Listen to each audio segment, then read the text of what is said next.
fun to look at. And it takes a huge relief off my back, I'll tell you that. It's a very difficult show, and the amount of hours and everything, but it's not like we could just bring somebody in. We had to bring somebody in who was really, really good, and they found her. Well, you know, you've come a long way as a character, too. I mean, these scenes with Zoe, when having her back in this episode, too, was great to have Paige Turco back in the cast for the night. The girl club thing was just awesome, by the way. It's a really, really fun episode. But having that as well, and it sort of lightened the character up. I mean, do you feel like a more human side of Reese is slowly emerging as the show goes on? I think he'll go back and forth. When he needs to be in the dark, he'll go there. Okay. And what does Bear do for all of you? I mean, in terms of, I mean, because I actually think Bear is like also fantastic. Now, you and you've played with Bear. Has Fusco's met Bear? Hey, Bear started with me. Exactly, that's right. All right, you brought him into the took Bear fold. away. We got a little too chummy. They took Bear away. Okay. But him too. He's like your best. He really is man's best friend. And how about with all these new characters coming in? How is Finch dealing with all this? How is Finch dealing with the fact that all these new people are coming into the family? He's sort of been also a sort of a loner and sort of a sad and lonely figure. But now, is he happy to have people coming into his world? I think so, but it worries him, you know, because they're unknown factors. But I think, in a way, it makes his role slightly more comic, which is fine with me. In that he has to juggle, he has to just take chances all the time now, because he has operatives who are unknown quantities to him, and he has to kind of just roll with it because the numbers keep coming. Well, Shaw in particular seems to really not so much perplex him, but kind of scare him a little bit, it seems, right? As long as we don't use his bathroom. Oh, there are house rules. Yeah. Well, Jonathan, in terms of like building the show, you've expanded the show quite a bit in this last year, having these characters come into it. What was important about adding it, and what has it added to the show by having this be the case? Well, I've long said we had the best cast on TV, and it just keeps getting better. We couldn't pass up the chance to work with Amy, who's been on the show from the first season, spectacular introduction to the finale, and Sarah Shahi, who I'd long wanted to work with. It was just, the fun of it from the creative perspective is that when you add one new character or two new characters, you're actually adding 5 new relationships or 6 new relationships. And for writers, it's just great to be able to sink your teeth into, well, how does Fusco interact with Shaw? What does that relationship look like? And you know, so it gives us that much more of a challenge, which is great fun. And for the 2 women who are new to the full-time cast, because you are now cast regulars, you're in the credits and everything, it's wonderful. But did you know, when was it apparent to you that you were really going to be integrated this fully into the world of the show? I mean, Jonah held out telling me for the longest time. And I remember being in Texas around Easter and texting him, like, I mean, furiously, and my mother was next to me. We were going for a walk, and she was like, "Will you please leave that man alone?" and I'm like, "No, Mom, I have to ask." And she's like, "Just play cool." I'm like, "No, I'm gonna be me, and he has to like me for me." And you know, and yeah, I mean, he held out to the last second, and you know, it was one of those things that when I first got the job, it was kind of discussed that if everything worked, if they liked me, if the storylines worked, if you know the audience took to me, then maybe I would be a regular. And so even after I had the job, I still felt like I was auditioning for the job. Well, it's been quite a transition from going from mediator to Terminator, you know, from your last two full-time jobs. The only stunts I had done previous to this show were running in 5-inch heels. That was it. And no, it's been very different for me, and a lifelong dream. My husband's very envious. He's very jealous of my career because these are roles that he would like to play. Not the mediator, obviously, the Terminator part.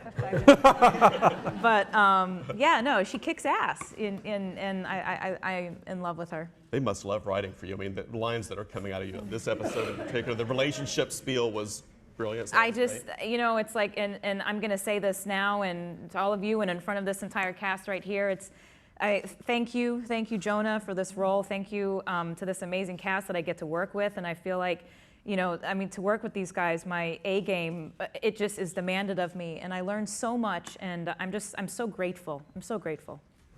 Does she have a soft side? No.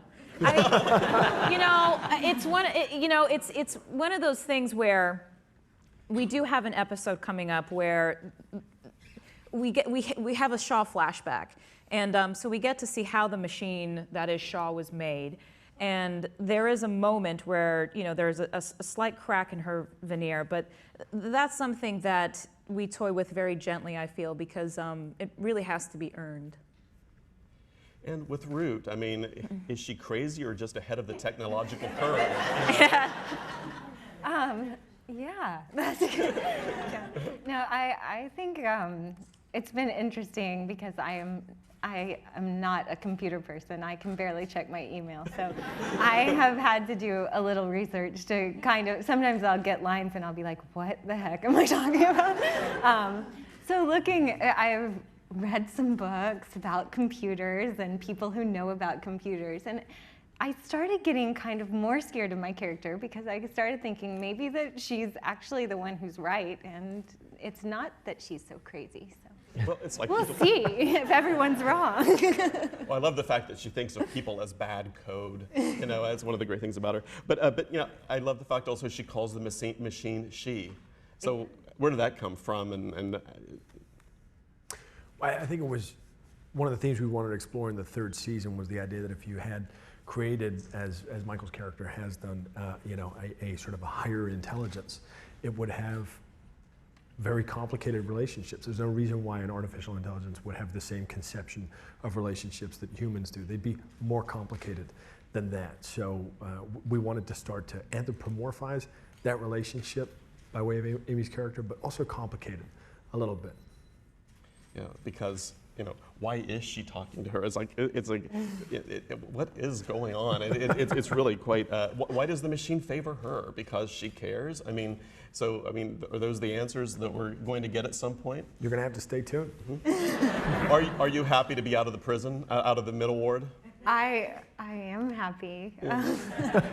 I think that I'm just happy that the machine's talking to me. I think that's sort of what I've been working to this whole time, and maybe it means that I'll eventually get my scene with Bear. Yeah. Well, one of your most memorable scenes, actually, for the both of you, was your first encounter together, which was sort of an almost torture scene. Oh, the foreplay, you mean? Yeah. The foreplay, the ironing? Yes, I love the iron, yeah. Yeah, no, there's more of that. You gentlemen will be happy. Well, yeah. Well, the last time you referenced her, it says all you really want to do is put a hole in her head and not in the knee. You want to shoot her, not in the knee, right? So there is a showdown coming, I take it, another showdown between Root and Shaw coming soon? Something like that. Yeah, you look to him. We can't talk. Well, how fun, talk about filming that scene, though, because it was great fun to watch. You know, the thing that I've kind of learned, I guess, with working with Amy when she's Root and when I'm Shaw, there's a very love-hate relationship that happens between the two of them. And I don't know if they're secretly in love with each other. Like, I don't know what you writers are planning over there in that writer's room. It's nothing to do with us. We write to the performance. Of course. Well, you planted something, and we were talking about this on set the other day. It's like they have this, I mean, ironing each other and different forms of torture or like foreplay between the two of them. So I don't know where this is going. Sarah, it's a family show. But the iron comes out again? That seems horrible. But different toys, possibly. But yeah. I think one of my favorite New York moments was I was sitting on the subway after that episode aired, and this man kept looking at me for like 20 minutes. I was going to the Upper West Side from Brooklyn, and I was like, should I be nervous? What's happening? And then he finally leaned over and said, "Don't you be ironing me." And then he got up. Oh, that's great. Well, Michael, you live right in the middle of New York City. So how have things changed since Finch has sort of entered the public consciousness? Oh, you mean on the streets? Yeah. Well, in any regard, yeah. Well, it's nice. I see that the show has a following, and I see that people are looking at me trying to figure out why I seem familiar And then everybody says, "Oh, hey man, loving the show. You're keeping the dog, right?" The dog. But the real relationship that has changed in some regards is the relationship with the machine. Those last episodes of the season, last season, were pretty epic with the machine shutting down and then the reboot and all of that. And I'm kind of curious in your own mind, because it is a very profound relationship you have with this creation, almost like you're the Dr. Frankenstein of this particular creation story. How has your relationship with the machine changed because of all this, or has it? As we've come back into the show and you're doing, you're reacting to numbers again, but has anything essential changed in the DNA of the series at this point? Well, I think the audience has to kind of project upon Mr. Finch his reactions to these developments. I think Mr. Finch carefully programmed the machine, and not much it does seems impossible to him, but sometimes there are surprising combinations of behavior. So he's like the parent of a teenager who's a little bit mystified by his offspring, I think. But there's love there, and he's going to go along with it. But like a parent, parents eventually they'll have to set them free, and that was this whole period. You had it built into the machine, if I understand. Right. Sometimes I don't know if it's a mystery. I just don't understand it sometimes with that show. It's very puzzling sometimes. And Root always talks about the machine Exactly. being free, and I'm not altogether clear what that means, except, but maybe that's like a parent talking. I don't know. I'm not sure. That'll be fun to Writers, explore. writers have not explained it to me yet. Okay. And the other world that has gone through a real evolution is the world of in the world of the police, with HR and that battle, and how Carter is taking a step back. Oh, I should have mentioned when I was introducing the cast that Taraji P. Henson is not here tonight because she is working. She's in production, and I understand we're getting a big backstory on her. We are. She'd love to be here, but she's shooting more flashbacks. We're going to find out a little more about Taraji's character. Okay. But the circumstances that have changed for her has shined new light on Lionel, because you're still, in terms of, I think you're almost more essential to the team now because of the demotion that she's had. So how have things changed for you on the show? Well, it's definitely, the dynamic between Carter and Fusco has definitely changed drastically. I think that, with the HR now in alliance with the Russians, Fusco's job is to try to help Carter as best he can without the both of them getting killed. But the fact that HR, killed her boyfriend, and she knows that, and Lionel knows that she knows that. I think we're going to run into some murky waters. We're trying to steer her away from seeking revenge on the loss of her boyfriend. The episode that aired before the two-parter at the end of the season, the episode was very focused on your backstory. It was almost like an exorcism of guilt in many regards. You really did come to grips with, maybe I'm paying for my sins now, and then Carter got you out of that particular mess, and so did Bear, for that matter, I suppose, digging up the body. But do you think that you feel like you've gone through that process now, or do you think the character is as weighted? Was that a release for the character? No, there's an old saying, you never escape your past, and I think that's what Fusco lies ahead for Fusco. Eventually that's going to come around full circle. It's just a matter of when. That's very true. Yeah. Well, she's not here, but and I agree with the Reese character who recently said, she looks pretty badass in that uniform, but how long is Carter going to stay in the uniform? How long is she going to be in that particular state? Will she get her badge back? I was a big believer in challenging characters with the kind of opposite situation you'd expect them to sort of find. That's the old Shakespeare trick, and it works a treat. If you want an avenger, you make a person with chronic indecision the hero of the play. With Fusco and Carter, you have Fusco, whose character has started in a very dark place, but who is rapidly rising through the ranks. I think you'll probably be a captain by the end of the season. Commissioner would be nice. We need some road. Shoot for the fence. Keep going down. And with Carter, who's we've said many times the heart of the show, and a person whose moral compass is completely unwavering. The challenge we wanted to put in front of Taraji's character was what happens when someone whose moral fortitude is so fixed has that shaken. And what happens when a very good cop is set up, is demoted, is sort of put through the ringer a little bit. So it's a cool storyline we're working with. And so we should expect to see the climb back up to be a sort of long and gradual one, I guess. This is, we keep punishing all of these characters, but that seems to be what the audience responds to. Mm-hmm. Yeah. Well, in the bigger picture of things is when we introed the screening and we talked about, the fact that the headlines, this Sunday's headline about the NSA and the graphing of people through their social connections, I felt like I was watching the opening credits of Person of Interest by reading the New York Times. It was bizarre, and then I said, South Park just parodied it. It's very much in the moment, but this machine is something quite different, and as Root said in the episode we just watched, the machine has a plan. But what is this machine? And as the science fiction aspect of this show has been outpaced by reality, how are the writers responding to this? And the people in the show, anybody who wants to weigh in on this, it's such a fascinating moment to be doing this particular show. Yeah, not quite outpaced by reality yet. We're still a couple moves ahead of. Well, the machine works. Yeah, yeah, exactly. Yeah, ours works. But it's, it's kind of weirdly horrifying and gratifying, and kind of a mixture of the two things, to see that these things that we dreamt up, we'd always presented the show as science fiction, but the reading that we had done into Admiral Poindexter and Total Information Awareness and all the sorts of programs from the